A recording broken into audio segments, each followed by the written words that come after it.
আরে বাপের বেটা যদি হও, যুদ্ধ দেখতে মন চাও, বদরের ময়দান দেখো। যুদ্ধ যদি সত্যিকার ভাবে দেখতে চাও, উহুদের ময়দান দেখো, খন্দক দেখো। মুসলমানের বাচ্চারা পিঠ পিছে হামলা করে না। মুস্তাফা নবী জানান দিয়েছেন, কাউকে পিছনে হামলা করো না, নারীদের হামলা করো না, ছোট বাচ্চাদের হামলা করো না। আরে জান যদি জিতে হয়, সামনাসামনি লড়ে জান দিয়ে দাও। যতগুলা দেশ আছে, ইসলামিক দেশও আছে, বলেন ইসলামিক দেশও,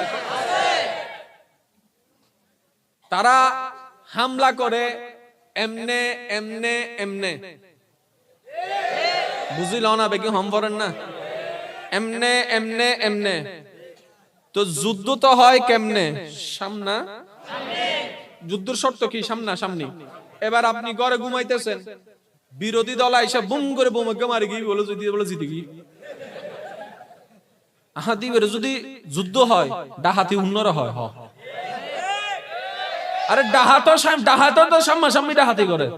ওয়া উনো সোরদ ডাহাতি মধ্যে পার্থক্য আছে। সোরে চুরি করে দে কেউ না জানে ফান। এবার সোরতুন দামি আপগ্রেড কি? আমি বোম মারি দিন দে বেড়া বাজিবে সোর হইলে। সোরতুন আপগ্রেড ভার্সন কি? ডাহাইতে হত নাকি শুননা রে। ই তো গুমতা এবু। আর সোরর মতো যাই চুরি গুজুম।